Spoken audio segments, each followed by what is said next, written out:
In the new live-action retelling of Disney's The Little Mermaid, they rewrote the lyrics to a few of the songs, and while there's reason enough to be annoyed by most of the edits to this film, I find that the edits to Poor Unfortunate Souls and Kiss the Girl specifically to actually be insulting to relationships. Let me get in before the "it's a kids movie" or whatever nonsense is going to land in the comments, because I'm going to explain this from a personal perspective. Disney's The Little Mermaid came out in 1989, and I saw it in theaters when I was 9 years old. I saw it as a kid. That movie was part of my childhood. Skip ahead to 1997 when Disney re-released it in the theaters, and it was the first movie my wife and I saw together alone. We'd seen Starship Troopers with a friend of hers a week earlier. So I saw it as a kid, and it's the first date movie I saw with my wife. Again, part of my past, and ergo, personal heritage. I get to be nostalgic about these things. Especially considering that Disney is using nostalgia bait to convince people to go to these rehashed movies. It makes sense to use that premise both positively and critically.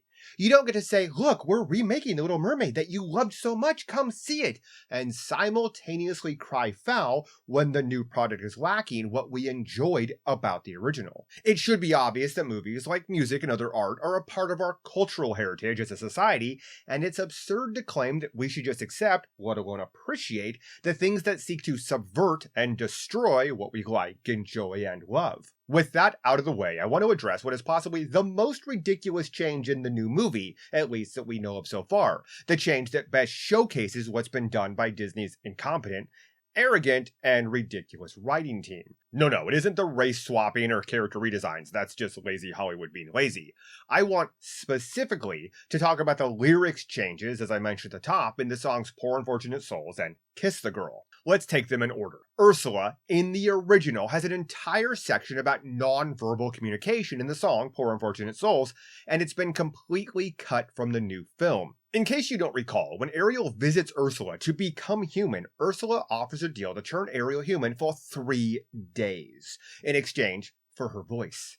Ariel, not being a total idiot, asks how she's supposed to convince Prince Eric to fall in love with her if she can't talk, and Ursula sings about body language and how men don't like when women talk. I know, sexist, right? Except no. It clearly wasn't sexist if even remotely paying attention to the context.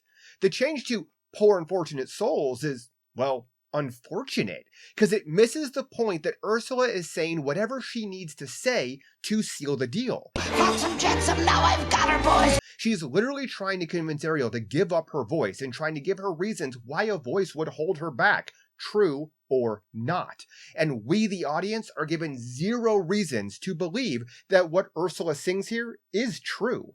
Not a single person in the original is glad that Ariel can't talk, which goes to show that Ursula is just full of it, because, I know this might come as a shock, Ursula is the villain, and is untrustworthy. Where it gets hilarious is that these sections, which were cut from Poor Unfortunate Souls about non-verbal communication, can only be viewed as sexist if you agree with them, which means that the crack team at Disney figured Ursula had a point about how annoying it is when women talk.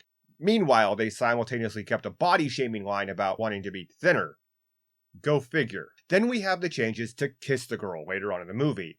This song takes place after Eric has clearly fallen for Ariel despite her not having her voice, and she's running out of time for him to make a move before the contract with Ursula expires.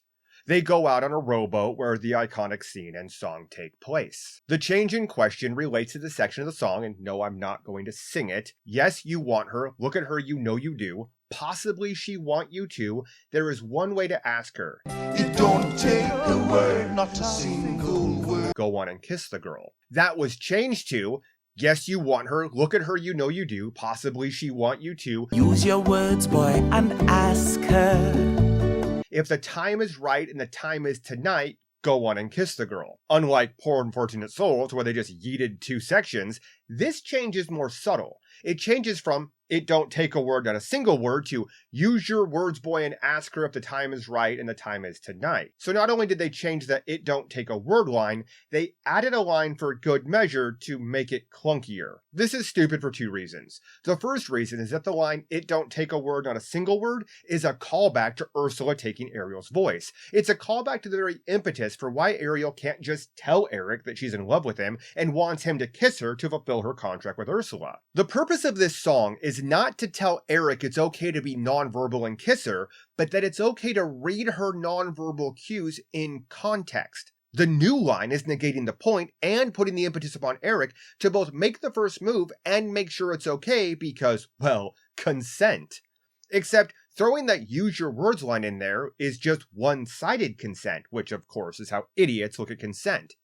If Eric needs to use his words, boy, to ask for consent because nonverbal consent isn't okay, then it follows that Ariel would need to give her words to likewise give consent. The entire point of not needing to use words in the original version is precisely because Ariel can't use them, and because nonverbal communication is a thing that people actually do in the world.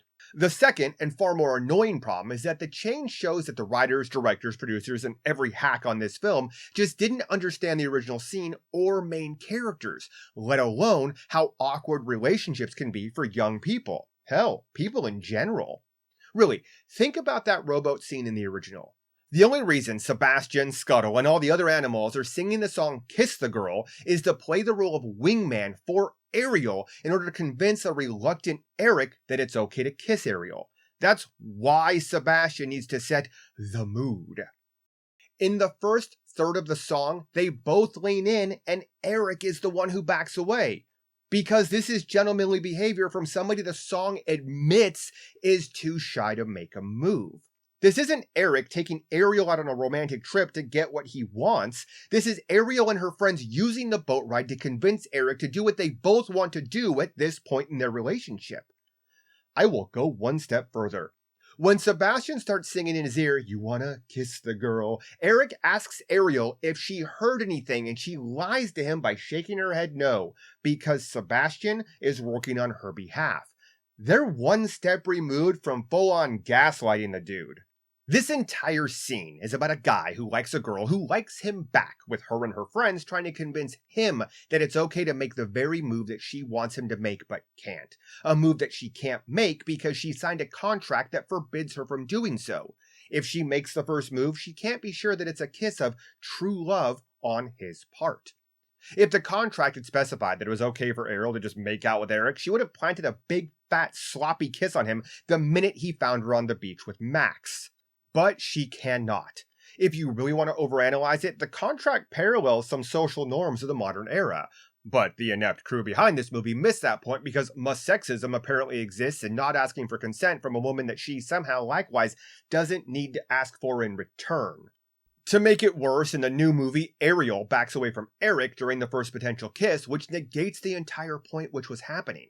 They kept the lyric "he's too shy" while making her convey the action of shyness. The new direction contradicts the song. Let's recap.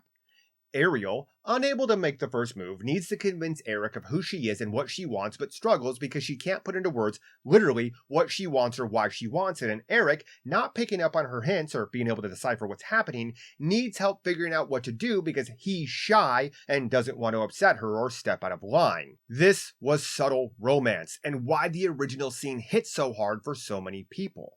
The original scene made them both vulnerable and treated Eric with both dignity and agency. Eric was a good guy the entire time who wanted to help Ariel and was just too inept to see what was right in front of him. Something a lot of people struggle with in relationships. My wife kissed me first because I was too shy to make the first move and wasn't sure she was really interested. It's not a stretch to say that a lot of guys, especially younger ones, don't pick up on social cues from women and don't make the moves that society, or rather, shall we say, our social contract, expects them to make without preparing them with how to figure out when it's okay. This original scene did a great job of being a metaphor for that, and a lot of guys can relate to it, which is awesome, because it makes the movie accessible to more than just girls wanting to see themselves in Ariel. The remake has to invert all of this and somehow tries to pull off a scene where Ariel's friends are still playing the role of wingmen, trying to convince Eric that he should kiss her, but now he needs to ask for her consent, and she's the one who shyly pulls away at the initial lean-in, which just negates the entire point. This isn't a movie or scene updated for modern audiences, because the original scenes still work in the context of our current reality. People still have a hard time communicating, and both sides can want something without wanting to overstep or upset the other. These fixes were done by idiots too incompetent to understand why people loved the original source material, and instead of trying to figure that out, they ran headlong into forcing their own narratives and messages where they don't logically or emotionally fit. This is akin to the people who scream about the song Baby It's Cold Outside every holiday season because they know nothing about the cultural norms that song was addressing. They know nothing about relationships and romance and the song and dance so many of us go through while trying to convince ourselves that it's okay to like somebody who hopefully likes us back while figuring out how to properly, politely, and respectfully make that known to the object of our affection. I loved the original Little Mermaid and appreciated Eric's good-natured awkwardness. I liked that he needed help from her friends to make the move she wanted him to make, and to negate that in the most ham-fisted way possible is a sad commentary on how transactionally Disney views romance. In a world where nearly everybody seems to want acceptance, where everybody is seeking to be loved, it would seem that a movie about love at first sight and awkward romance would make sense to update, but instead we're getting an empty cash grab that seeks to subvert our expectations in trite ways that we've all come to expect. It bums me out that something so simple and so honest about relationships was ripped out of the remake, and if I can't trust Disney to understand those simple scenes, I can't trust them to understand what else we loved about the original film, and therefore have no reason to see it. Thanks for watching. Don't forget to hit subscribe and share this with your friends. I really do appreciate it. See you at the movies. Cheers.